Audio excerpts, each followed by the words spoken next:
Hello everyone and welcome to our latest live Q&A, Microsoft Dynamics 365 for project, services and asset-intensive businesses.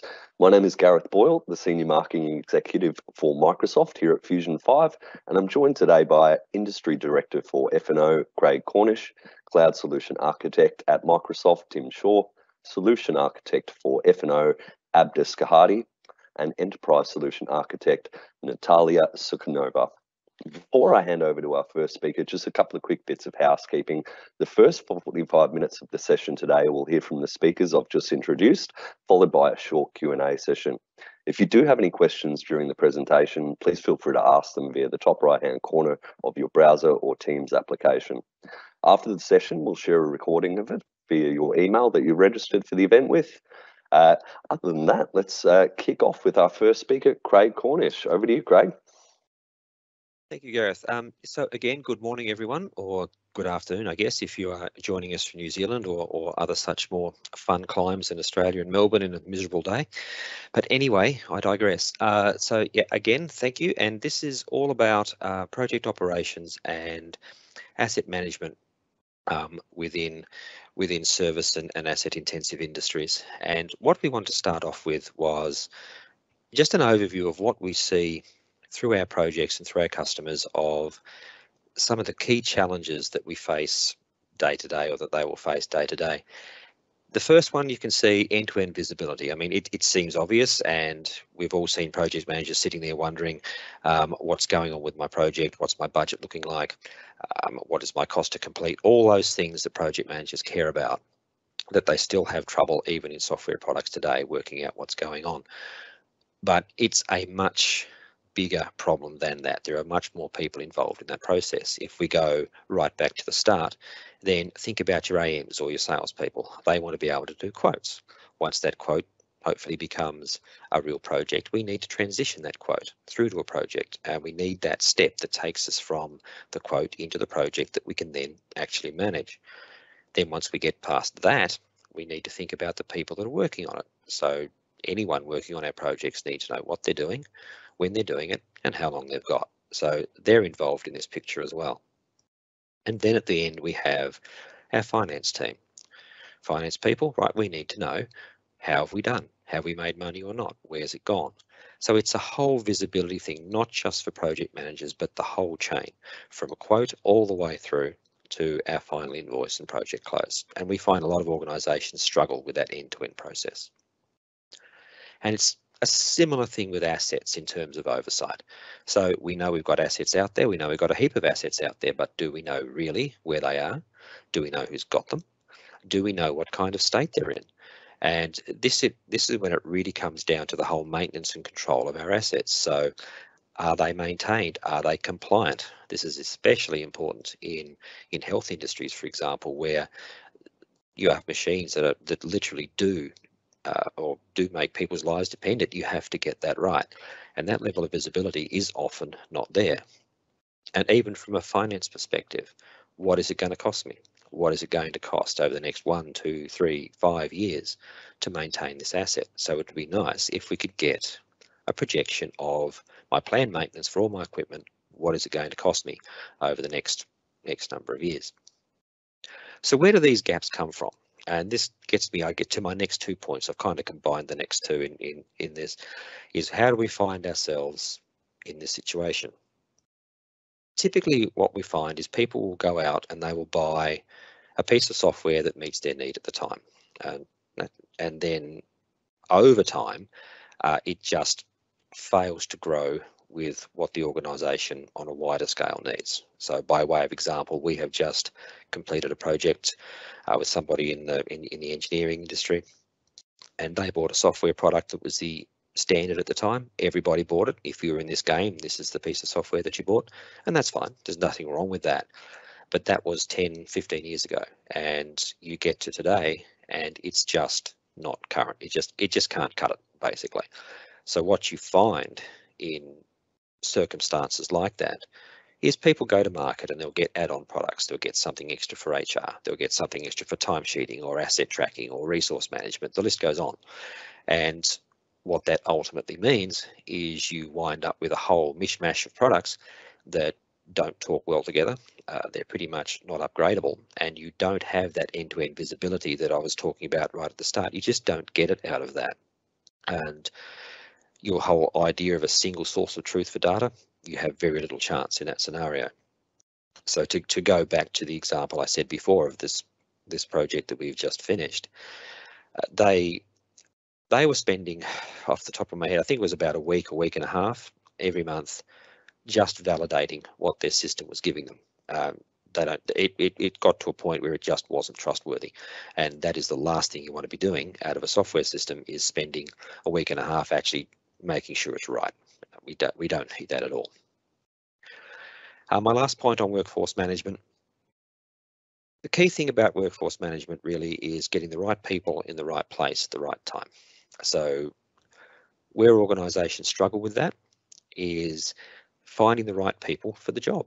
Who have I got available? Who can do this? And making sure the right people get sent to the right spots. For example, you do not want to be sending a first-year electrical apprentice out to work on a three-phase switchboard if the guy's just not certified. That's going to go wrong on all sorts of levels. So there are risks in not getting the right people in the right place.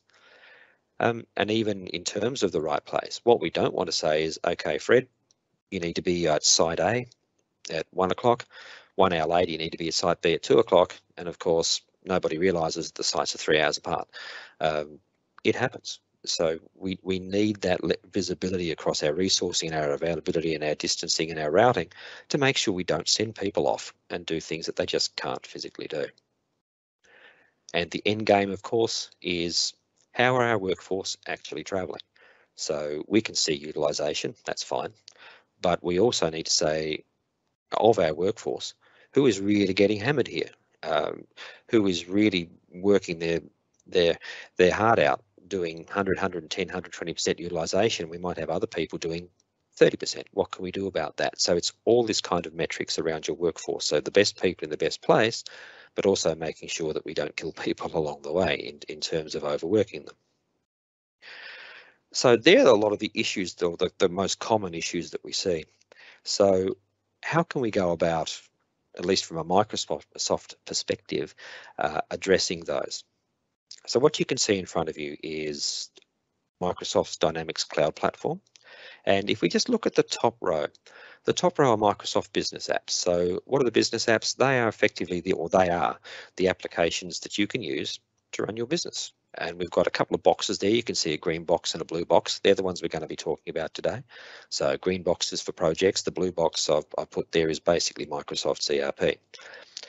But the key takeaway from these applications is that they are all Microsoft Cloud. They are all immediately connected. So what that means is a customer that you have in the green box in project operations will be the same customer that you will have in the blue box in ERP. If you go and add CRM later, it's the same customer over there.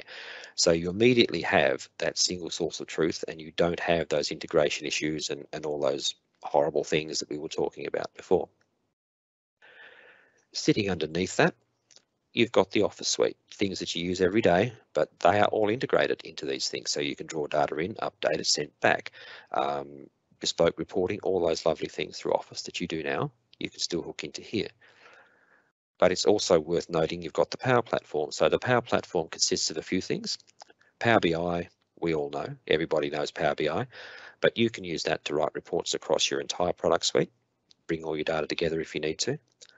But you also have the capability to use Power Apps and Power Automate. So these, again, are tools that you can use without needing any additional help from your partners to write your own apps, your own workflows, your own data movements across all of those business apps that you see across the top there, because, again, they are all automatically connected on Microsoft's platform.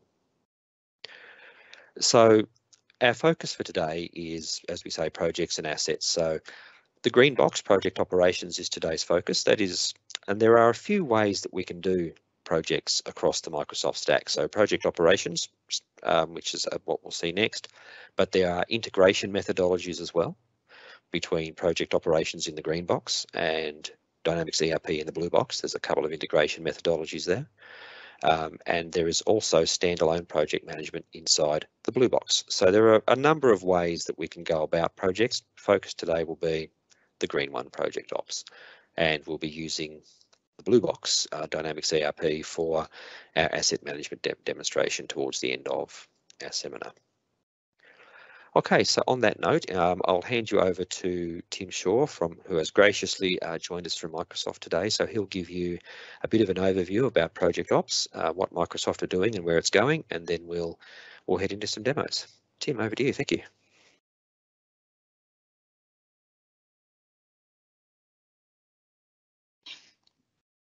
Thanks, Craig. Can you hear me? I can. I just always make sure I'm not really that person that's talking away and everyone's saying he's very good at miming.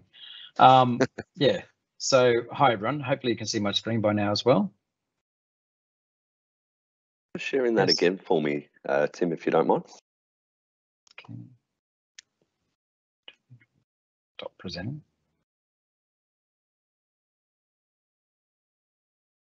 Share. There we go. Nice one, Tim. Oh, I just unshared it. It popped up for a tick. Try again there. Is it there? Is it back now? I think we're good. Thanks, mate. Trying to move you back over here. Okay, good. So hopefully you can see the screen. Okay, so hi everyone. I'm Tim Shaw. I work for Microsoft. I'm what they call a cloud solution architect across business apps. So all of those little boxes that Craig just showed you on the screen, I work across a number of those, including finance and operations, project operations, business central, and the Power Platform, probably the key areas I work. Microsoft has been working in the project space for a long time with products like Microsoft Project, products like Microsoft Planner, Project Server, and more recently, Project for the Web. We also, in the finance and operations side and in the Dataverse side, we've had two products historically. One that's called Project Management Accounting, that's been part of finance and operations, and another one that's called Professional Services Automation, that was part of a bespoke app by itself, sitting on the Dataverse platform.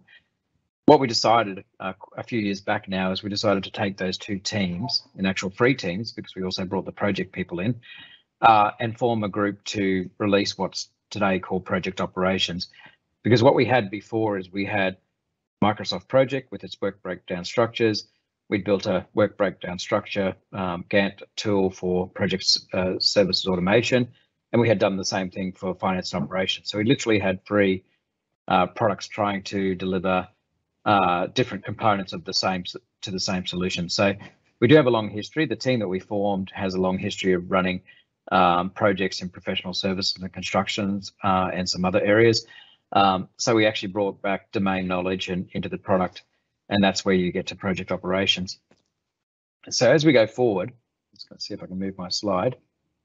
As we go forward, when we look at finance and operations and when we look at customer engagement and other apps, the idea here is that we build apps, as Craig already said. So we build these apps to look after the best practices or the best in class for those particular requirements. But as we're building them, we make sure that we're building on a platform that will talk to other applications. So you're not sitting there, as Craig already said, trying to copy data, integrate to another system to get your account information and so on. So Project Operations is best in class project operations server, doing everything from the quoting component to the invoicing component. So looking at project managers, resource managers, account managers, CXOs, finance manager, team members, we've specifically worked on the product to build a product that actually enables those people to do those roles, not a product that's generalized that everybody has to try to work out how they use it in their role. We built a product that actually works with these people in their sort of roles. As we go forward with the product, we look at everything, as I said earlier, from project sales, so doing quotes, estimates, all the way down to the project accounting and business intelligence side. And this is what's important for us, right? I mean, I've worked in projects more in software industry and also in capital sort of projects in my past. And what always seems to get lost is the estimation that was done at the beginning to the actual outcome of what was done at the end. And if it doesn't get lost, a lot of work is done to kind of understand what that is. So we've built that into the system. So you can do a straight line estimation, or you can do estimation based off a work breakdown structure, and then you can take that with you forward into the project planning. As Craig said earlier, you can look at the resource utilization. We do things a little bit different in some areas where we actually enable team collaboration, we enable time and expenses, and we enable time and expenses as connecting to the product from third-party systems, or we actually enable it in the full accounting side as well, down to the project accounting side. So revenue recognition, work in progress sort of functionality, and then we bring that all up in business intelligence to give our project team, whether you're in the accounting side or the project operational side, that view of how the actual projects are going. We also have some AI built in, so the system will basically flag for you automatically what the project is, whether it's still exceeding budget, whether it's under budget, whether it's going to exceed budget based off the current workload, and other things like that. So it's very important to understand that it is a full end-to-end solution. For the work breakdown structure, we are actually using Project for the Web, and I'll talk a little bit about the roadmap in a couple of seconds. And Project for the Web is currently expanding its capabilities as to become an enterprise project planning tool, but we do have other options as well. The other thing that I need to say here, we have built this product with the ability to work with the other Dynamics apps, but also to work with other accounting systems. So we're specifically not limiting people to say, well, if you want to use project operations, you need to have Dynamics 365 Finance. And we've got plenty of cases with customers where they are using an accounting system and they just want to solve their project operational side. So that's how the apps are being built. So I'm going to talk a little bit about the Wave 1 and 2 investments just quickly so you know what's happening and what has happened. So this particular one here should have ticks all the way across it.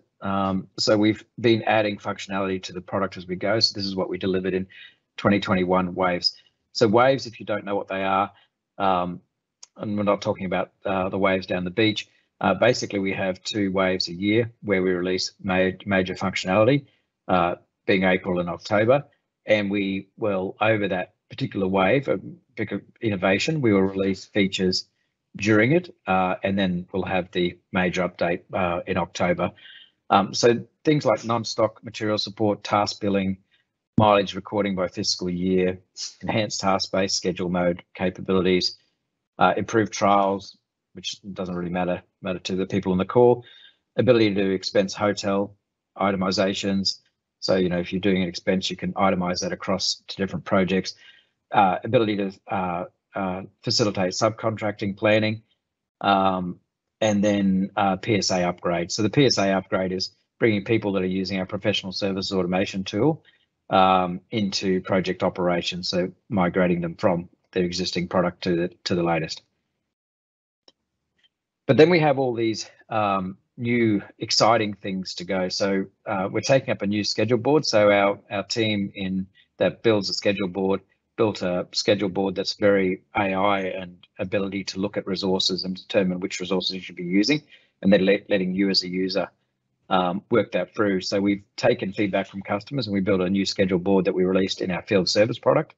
And we're now using we're now looking to use that same schedule board within project operations. Increased task limits. So I think we're up to 5,000 task limits now. So we were limited by Project for the Web, but we've now increased that. We support contours is what we're looking at doing.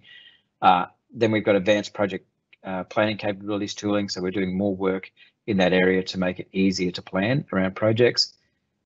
We are updating our expense. So we spend a lot of time on the timesheet UI to make sure it's easy to use. And being a person that maybe 5-10 years ago used to do timesheets, I'm actually quite impressed by this one. It does make your life much easier. And the next one is an interesting one. So the ability to import from a .mpp file. So we are looking to have that ability to use Microsoft Project and bring that into project operations for those project planners that really want to stay in Project for the Web or Microsoft Project. We will be doing some more work on subcontracting, where we will be releasing the actual PSA upgrade to the general public. And then we're going to look at bringing your own task scheduler. So we do have customers that, various forms of scheduling tools they're using, and they want to use our system, but they want to use their own task scheduler. So we're enabling that across the product as well. So that's pretty well all I was going to say for this particular session. I'm going to hand over to Natalia to actually show the product, which is probably what you want to, not Natalia, Abscus, I think. So to actually show the project operations product, which is probably better than the PowerPoints. Thank you, Tim. Good morning all. So I'll quickly share my screen to demonstrate the product.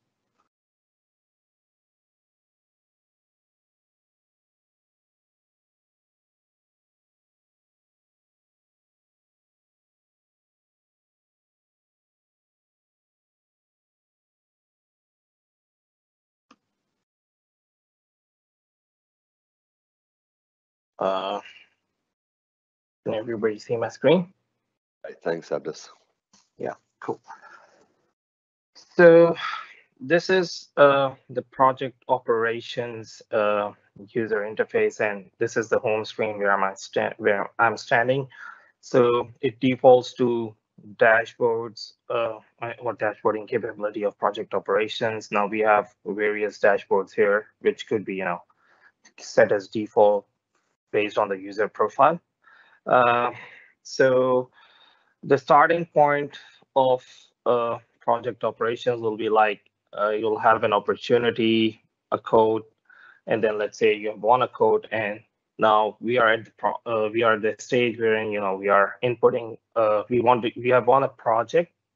So for the sake of demonstration, like I'll be starting from the project stage, and yeah. So for that, to save time, I have actually created a project which is called like demo for professional services, and in that we have like a couple of dimensions to think of. But to start with, we'll typically have a project, and we'll have some estimated start dates and end dates, along with the customer details and a calendar template. The first thing after the project creation will be to do the work breakdown structure or creation of tasks within the project. So I'll just refresh that. I'll have to refresh. Just come up.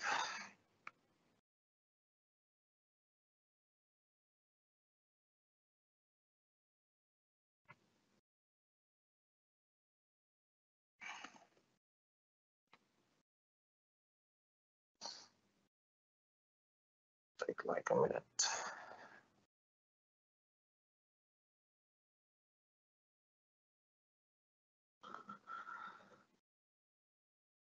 So I'll just let it refresh. So it refreshed the grids.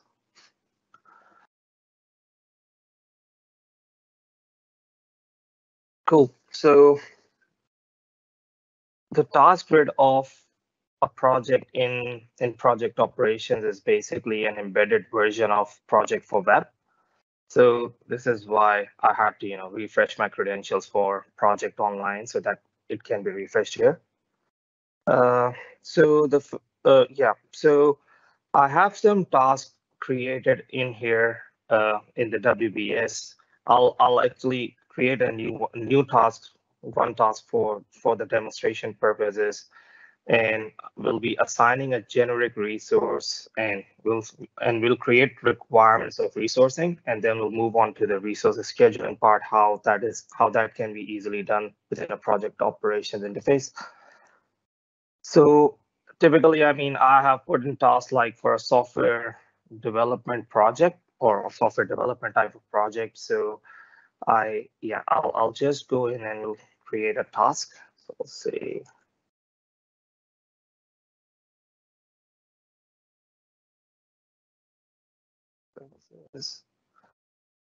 and I'll give it a start date and end date. So let's say it's starting tomorrow, gonna end like next month, and I'll give it an effort.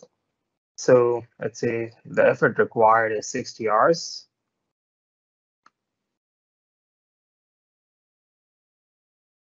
Effort required is 60 hours. And if so, this is typically like how we use Microsoft Project. So everything in here is corresponding to what we have in Microsoft Project because this is actually an embedded application. Now we can, if there is any dependency on any other task, we can just simply specify it here. There is one, yeah, so this is the first step. So now the second step would be like if there is a reporting requirement, like on the basis of buckets, or we want to represent our task in a bucket for reporting purposes. So that's a very good functionality which is being offered in project operations. We can just simply create a bucket and can add our task in there. So it's a drag and drop functionality. I can just drag and drop my tasks based on the buckets. So let's say we are using the buckets for our reporting purposes. The next step would be to assign a resource. Now, there are two options to do that. So one option is like if you know that a particular person has availability in the organization, and if there is a very specialized person who can do it, you can directly assign that resource by the name, like you can see in the list. The other option is you can assign a generic resource based on a role. Like, let's say in order to do this task, I need a consulting lead. Well, I'll just select a consulting lead and I'll click save and close. Now, the system automatically creates a generic resource for this particular task. You could probably see that it shows consulting lead 3. The reason why it shows consulting lead 3 is I have other consulting leads required on other tasks. So once the resources are assigned to the grid, the next step would be to generate requirements for these resources so that resources can be scheduled. So I'll just create a requirement for these resources.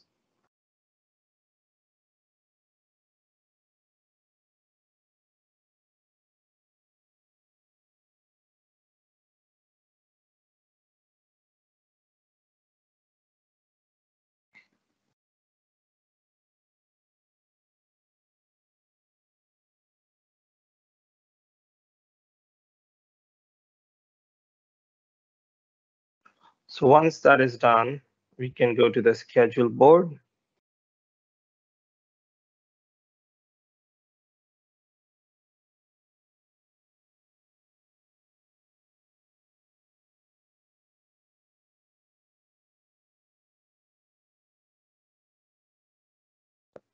It's just loading.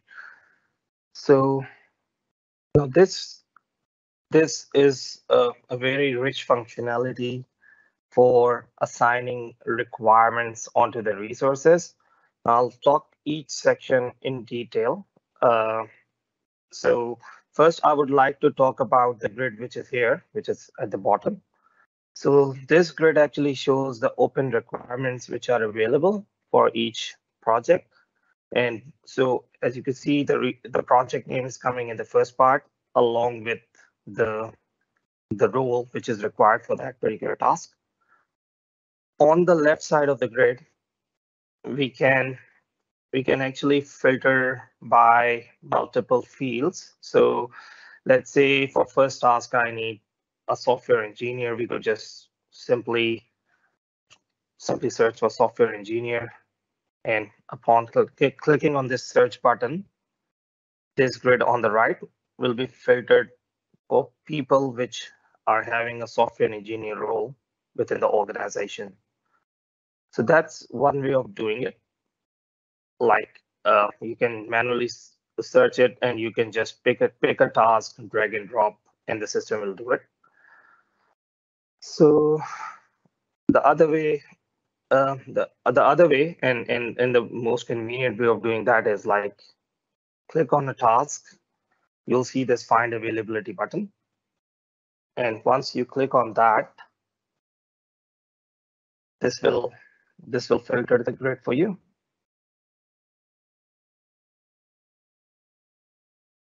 So as you can see, I have all these people. Now, once I clicked on the find availability button, the system automatically filled in all the filters for me. We could just simply go click on the book button, and this will generate a requirement. Sorry, this will book my resource onto the project. So yeah, so sorry, actually, this will actually open up this dialog box. So we have the system actually gives you two booking methods at this point. Do you want to book the resource only on the remaining requirement, which is like remaining duration, or do you want to book this resource for the full requirement? So let's say I'll do full requirement, and there is an option to whether you if a resource is already booked, but we want to front load this resource on this particular project, we can have this checkbox to yes, and this will cancel all existing bookings and will book my resource onto this particular project. We have a double book if needed check as well. So in this case, our resource will definitely be overutilized, but we can definitely use it if we want to. So I'll say, yeah, book this resource, and I'll say book and exit.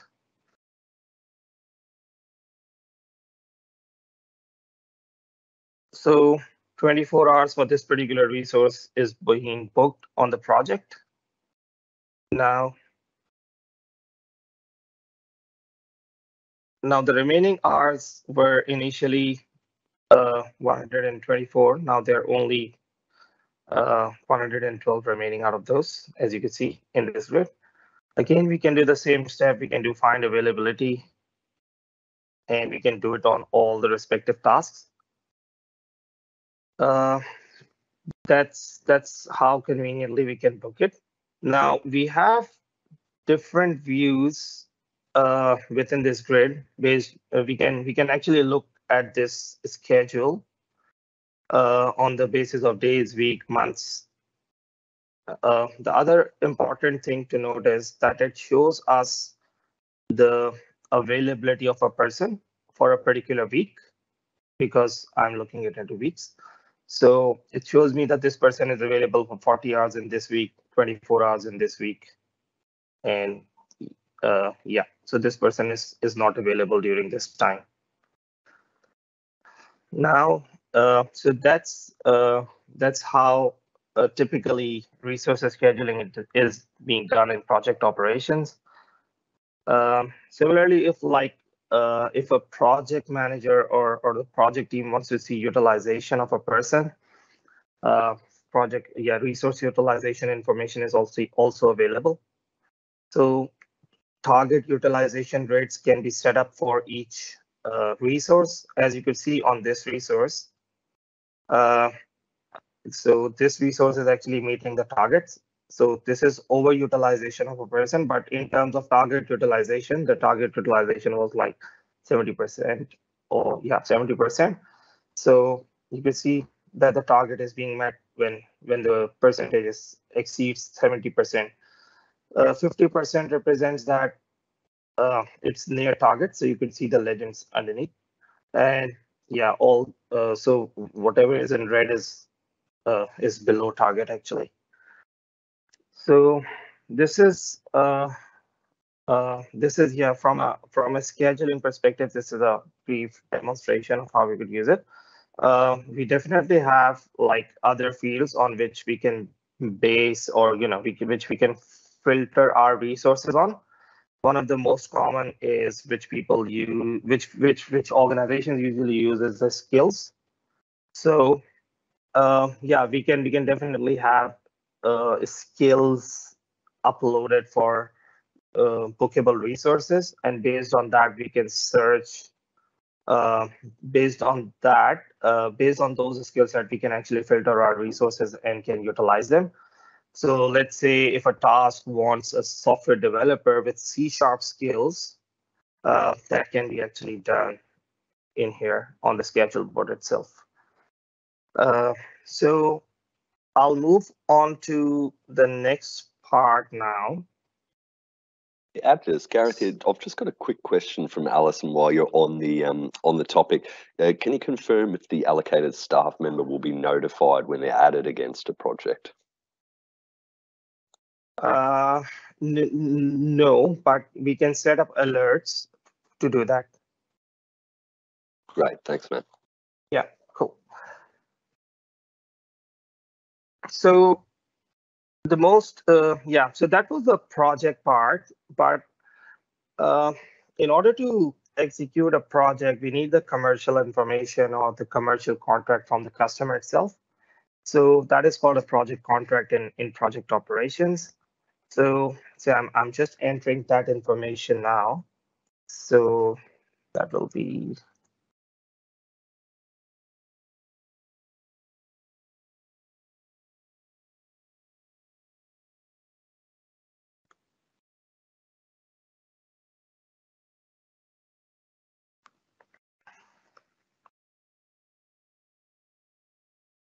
So had the process been started from an opportunity and quote, it would have automatically been populated here. So what typically happens is when you want a quote, it automatically converts it into a project contract. But you can also independently start a project contract in a project without doing a quote in the system. So that this is just an info.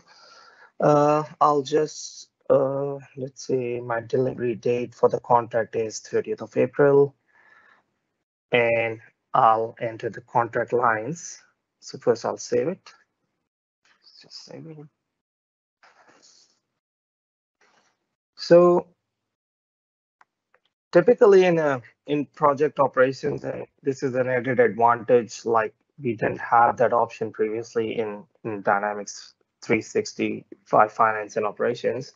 Was like you can have one project with a fixed price component as well as a time and material component, and I'll just quickly show you both before moving on to the actual transaction entry. So on a contract line, this is where we define what our billing method will be. So let's say my project have time and material and fixed price both components. So I'll just enter component.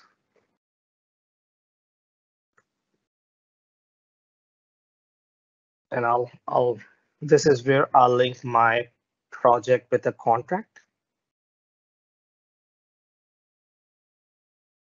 So it's just saving.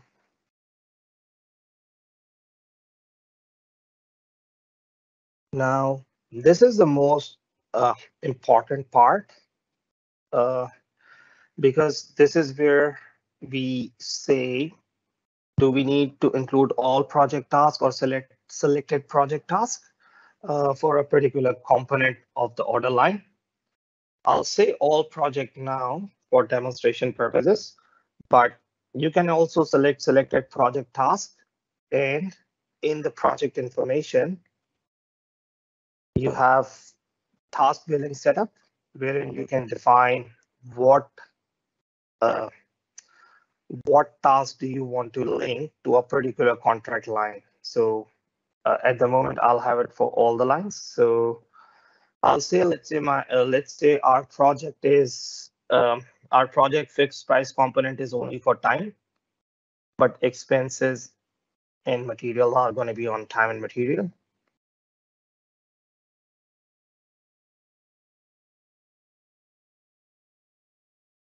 So just say save.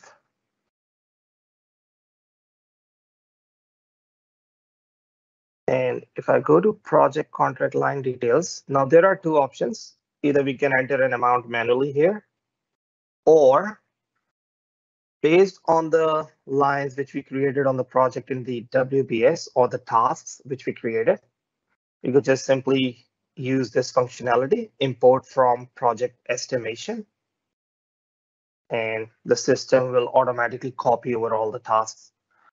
So in here, the system actually asks us, do we want to summarize the WBS line, or do we want to take it to the very last level? I'll take the very last level for the demonstration purposes. And this will actually copy over all the tasks from the WBS, which are related to tasks.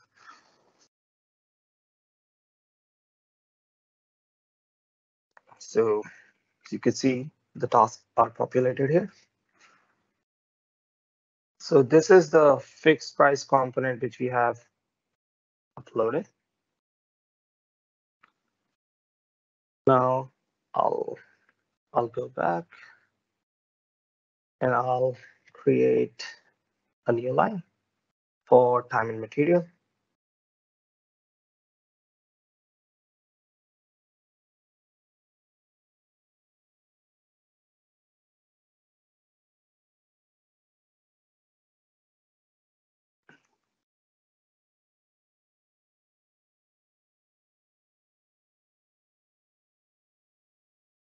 So demo professional services. And the system prompts us because it expects a different combination for, so you can't have time yes on this particular line with the billing method of time and material, because we already have it yes on the fixed price component. So if I change this, we'll not get this error. So I'll change this to all project task. Now, same like how we entered the tasks in a project, we have the option of entering the estimates, expense estimates or material estimates. So I have them on the project. Just wanted to show you. Sorry, in the expense estimates, we'll have it.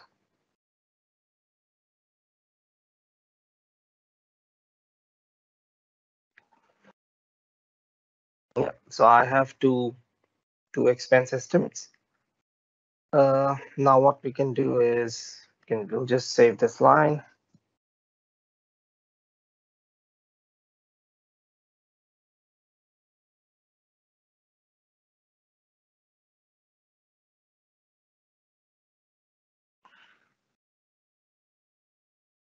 We'll just simply import the estimates the same way we did for time. So we can also import the expense estimates.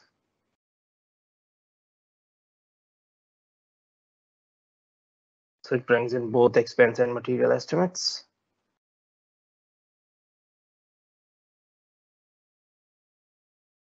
I'll just click save and close. I'll just add a project price list this.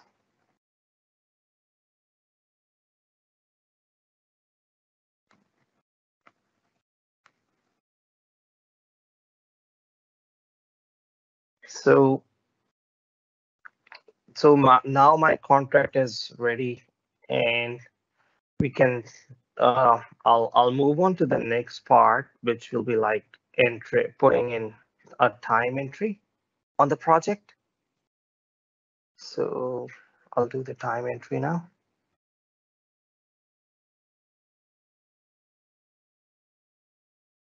It's just loading.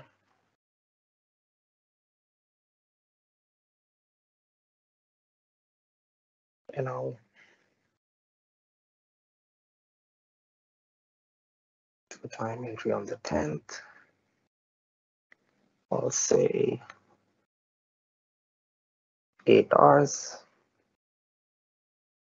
So the reason it brings in the role as consulting lead is on the default role for my resource is consulting lead. But when I select the project, it will change my role. So I'll change it back to consulting manager now because I'm doing everything from one user ID. That's why it's changing it. So I'll try to make it real. So I'll book my time in.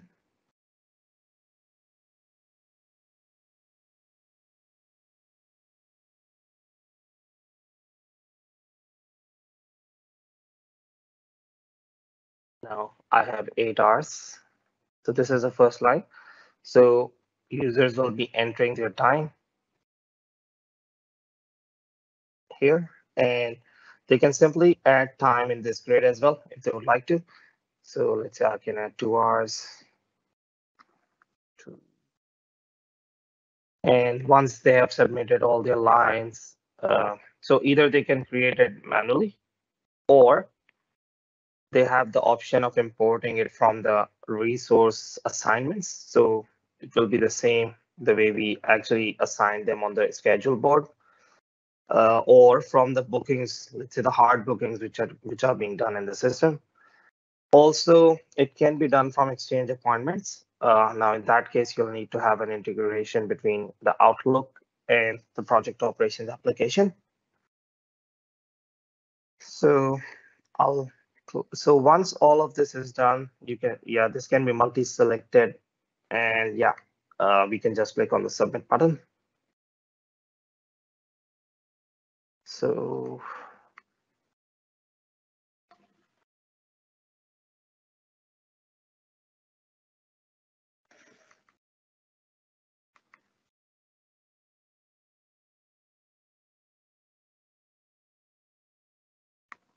submit it.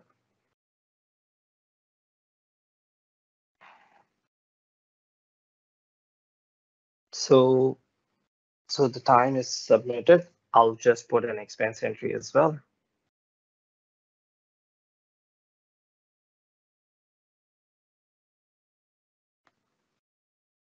I'm deliberately putting it on a backdate so that I will get it in my backlog for invoicing. So we can just simply put in the expense category. So let's say it's airfare. I'll just click save.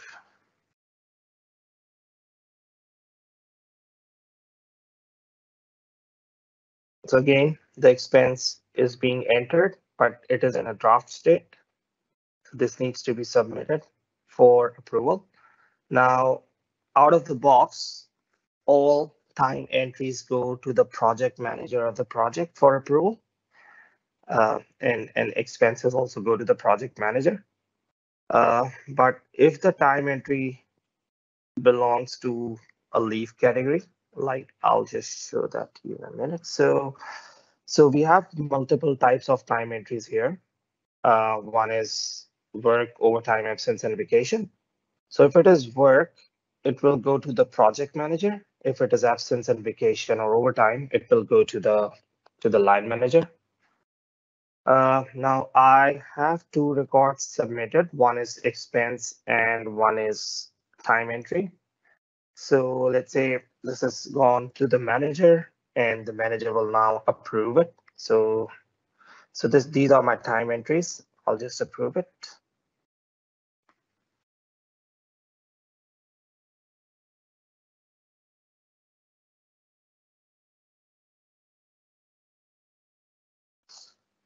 And these are the expense entries, which the manager is approving now.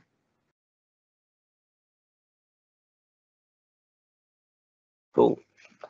So once this is done, now let's say the time and material invoicing backlog is ready. But in order to invoice fixed price, we'll need to have a milestone created. So I'll just create it now. Just a quick 10-minute warning there, Abdus, on our remaining time, mate. Sure. So I can quickly wrap it up. So I mean, once the time entry and expense is done, invoices can be generated out of the system. We can have one invoice for like time and material and fixed price together, or we can have them separately in the system. So with that, I'll hand over to Natalia for the expense management bit.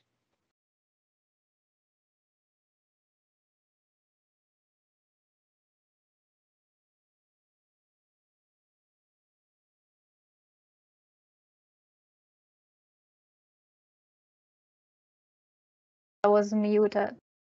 We can see and hear you now. Thanks, Natalia. I'm trying.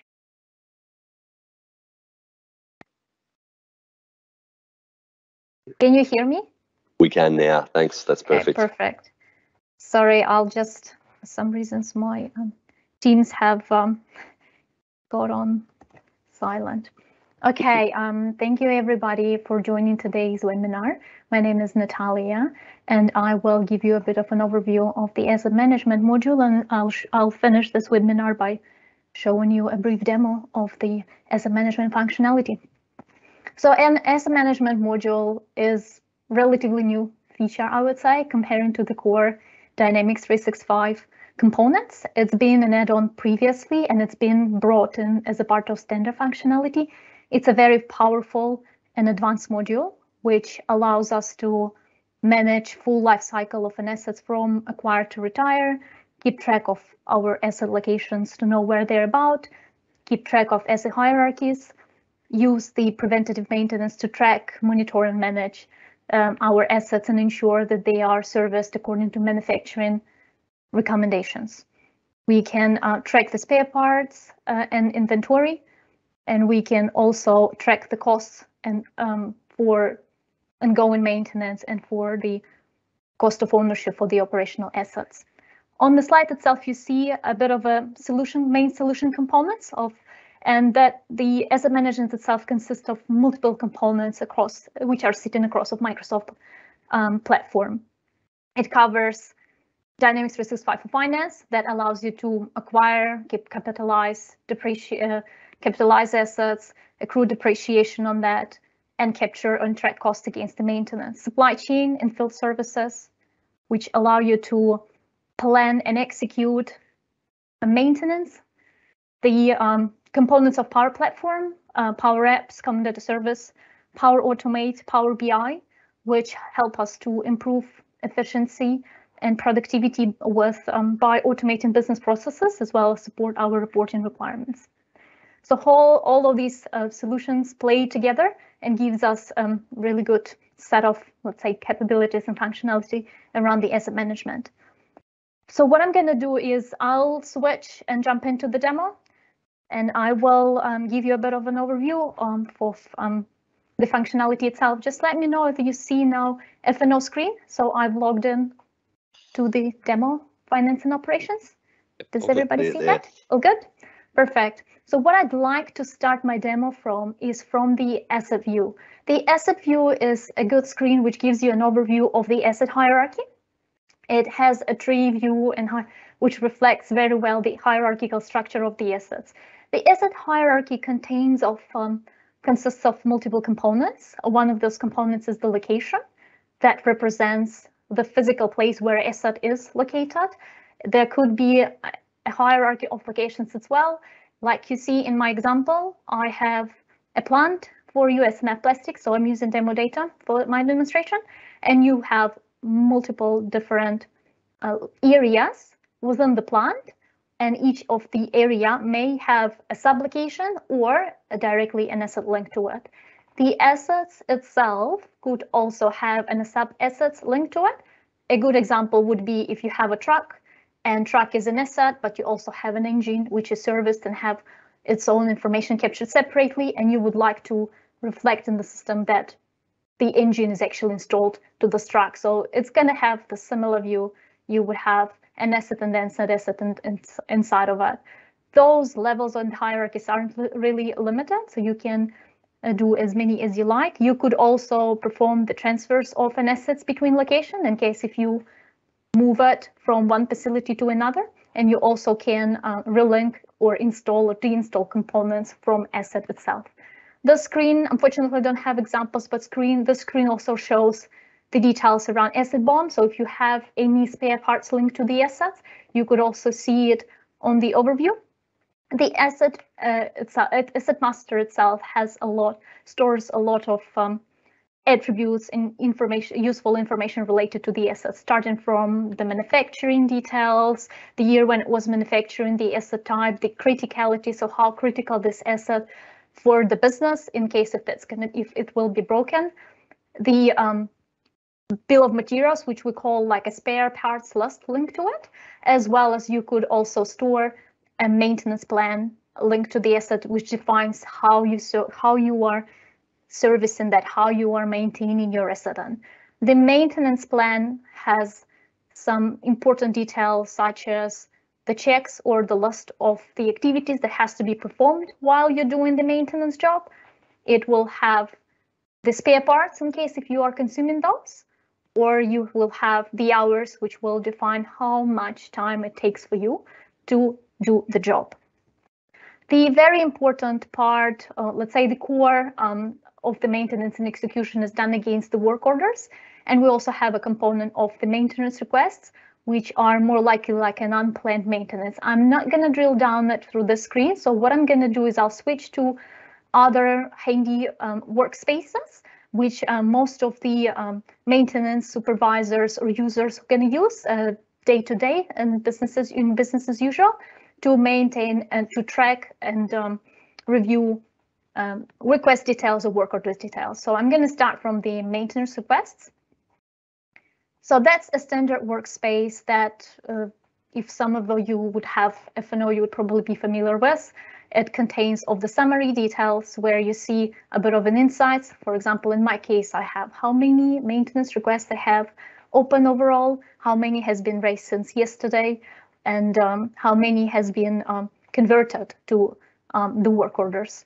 What is the maintenance request? The maintenance request is basically a request for the maintenance. Probably this is the same, you cannot find a better word for it. An example is you have an engineer or somebody who was undertaking the work on the manufacturing facility, or you could have a person who production supervisor or just a production worker who saw some issues during the manufacturing process, for example, dripping oil or so, and he believes that there's something has to be actioned and reacted on. So he can go in and log in and create a maintenance request for this workspace. You could also use an asset management mobile app, which is available out of the box. If you have it installed on your mobile phone, you could do the same thing. And then after you raise the request, you specify, you may or may not know the asset at the time because you just saw it. So you basically create the request, finalize the details, and then this request can go to your supervisor for approval if that's a need for it.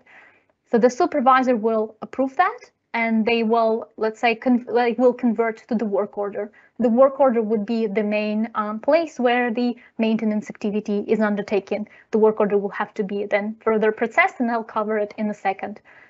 But overall, that's basically the main purpose of the requests. And this screen and this workspace also gives you a very good analytical insights. You would have, you could see, hopefully it's going to load quickly. You would see some useful details around what the asset is more often repaired asset, how many requests or what are the request types are more frequently created, what is the separation or the difference between the skills that is required, how many requests by the type of the skills you have. So how many operators we have mechanical for electrician requirements, and what are the overall, let's say, states, overall stats around requests by the state. You could filter this out. There are a couple of tabs, and one is more like an overview tab, and then another one you would probably see a bit of more details related to the request itself. So then there is, while you are not working with the maintenance request, there is another screen which is handy, which is our work order management. So this is more related to the maintenance work review and maintenance work, let's say, scheduling and processing. Similarly to the previous screen, we do have a bit of a summary area saying that how many orders we have delayed, unscheduled, with faults, and so on and so forth. We have a list of all active work orders. The work order behind the scenes will have an asset, and you could probably see on the site the location it's linked to. You could drill down against the work order and see what are the activities, what are the checks has to be performed. The life cycle of the work order is also important, which reflects where about the work is. The work orders are created either via maintenance request from the maintenance request, like I mentioned previously. They could actually be a part of the planned scheduled work. So if you have preventative maintenance activities, they can automatically generate work orders. They can also follow the approval that planned activities has to be approved and then only converted to the work order. But basically, once that lands, it got scheduled, assessed, and assigned to the respective worker to action. Similarly to the asset maintenance request form, you would have a bit of an analytics with similar KPIs.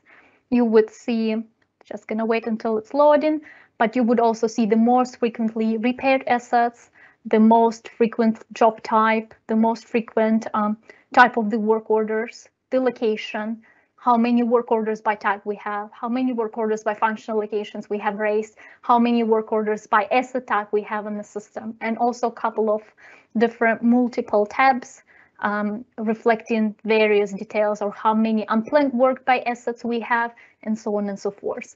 So both this workspace and the previous one, they show and have standard out-of-the-box Microsoft Power BI content packs. Let's say they are included as a part of the standard solution out of the box. Therefore, there is no need for you to do anything. It's just a part of standard package.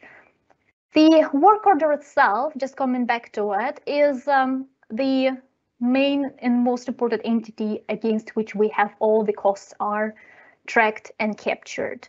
The system is very flexible and highly configurable, and when we have work orders and when the engineer or the maintenance worker performing any certain activities, posting the hours to the job, posting the inventory to the job, we have these costs captured against the work order. Work order behind the scenes has a project in F&O terms. This project tracks the cost and stores the cost of it. So what happens next? We can actually track, and we have a capabilities in the system to define how we are tracking those costs for how we are tracking assets cost. Like I mentioned, the system is highly configurable, and those costs in the budgets could be specified against the functional location, or maybe just the plant itself. Let's say high-level plant, or even you go by area within the plant, or maybe you actually have a very expensive asset and you say, I always plan my budget against certain asset for the year because I'd like to look at that and to that level of specifics. But by saying that, I'm moving to my last topic, which is asset cost control. There is a very handy screen that you could use and run your asset cost control within a certain period, which I'm going to do now. So what does it show us? This system will now combine and find all the information about the budget you have, as well as the cost we've already spent on the maintenance.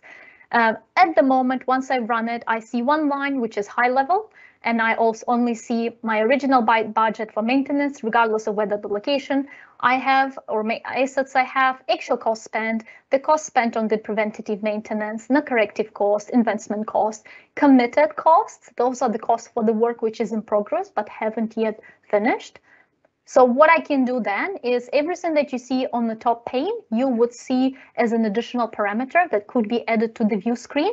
And as I click on those, I'm drilling down to see the insights to know, okay, so can I go and see the details by asset level? I have an asset, and now I know that my budget is no longer $700 because I have a specific budget for this asset, and I have actual cost spent for this asset only. And I can add as many types as I like, and I can drill as more as I like.